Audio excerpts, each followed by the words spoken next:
I was looking for a content or like an affiliate site. So I went with an Amazon affiliate site. It didn't have an AdSense account when I was looking. So I told the sales guy that I needed to not have an AdSense site. So I was actually in the process of building one to get approved when this came out. So it ended up, working out. Yeah. And I think just for everybody listening is you do need to have an AdSense account. And this is a question that gets posed in the community a bit, and along with so many others, that you do need to have a functional site with traffic to get an AdSense site approved, or AdSense account approved. So yeah, tell us a bit more about the business, right? Like you told us a little bit about the business model. What's it making per month? What did you pay for it? What sort of work's required to run this one? What sort of niche? What sort of multiple did you guys end up settling on? Yeah. So I knew right away for my first business, I didn't want to have any physical products. So that was like FBA and drop shipping, even though drop shipping, it's not necessarily in your garage or you're not tied to you're not having to buy inventory up front. So I knew I wanted to go sort of the content route and knew that Amazon definitely had a very strong affiliate program, even though people bash it sometimes. I mean, their conversion rate is awesome. I think right now the conversion rate's about 8%, which is awesome. Really high. Yeah, it's very high in the affiliate world.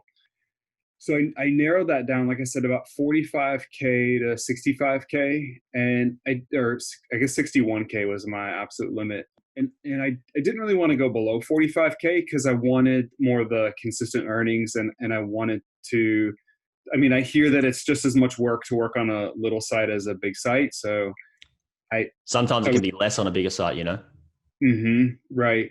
So this one in particular was built off an expired domain. So the domain itself is 18 years old, which is crazy because that's like right when they started selling domains almost. It's an expired domain. And so the site as its existence today was started in 2017. And the person built it totally white hat. There were no PBN links. And they had also purchased another blog that then 301 redirected the traffic from some other domains into this domain, and they combined different blogs. Yeah, they were skilled on that.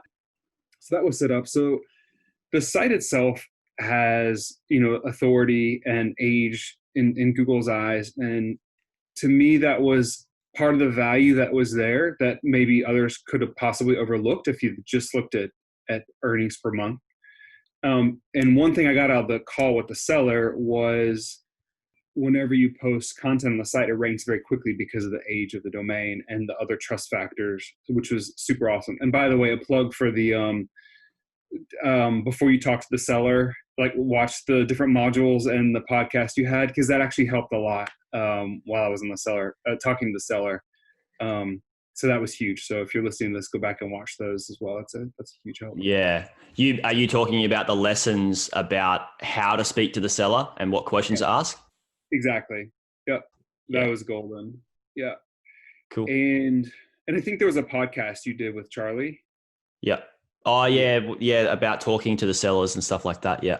Yeah. So I had don't know what episode that is, but guys, you're going to have to go and troll it and find it yourselves. That one is gold. So I kind of had that like back to back. I had sort of this intuition I might be talking to the seller. And I think I listened to it again just so I could be fresh on it. And I was supposed to have a call with the seller like the next day. But when I talked to the guy at Empire Flippers, he was like, hey, the seller has 2 other calls lined up tomorrow, like before you, because the seller's in the UK, and it would have been like 3 a.m. or something in the morning. Yeah. And I was like, oh, is there any way I can talk to him today? And he's like, let me get him on the phone. So in 30 minutes, I had a call, and ended up being my lunch break at work. So it like really worked out. So it's kind of a rush for me to like do some more due diligence. But the asking price is 57.5. So it's a 33 multiple. Yeah. So average earnings about $1,700 a month. And there was I really didn't want a seasonal business, and I wanted something a little more evergreen. Yeah. And so this niche is definitely going to be around. It's not like I didn't want a fad. I wanted something that was like a selling bottled water or toilet paper, like some type of staple or something that, has been around, is going to be around. For sure. Just because I'm a little bit more risk averse anyways. And with this being my first one, I wanted something to cut my teeth on.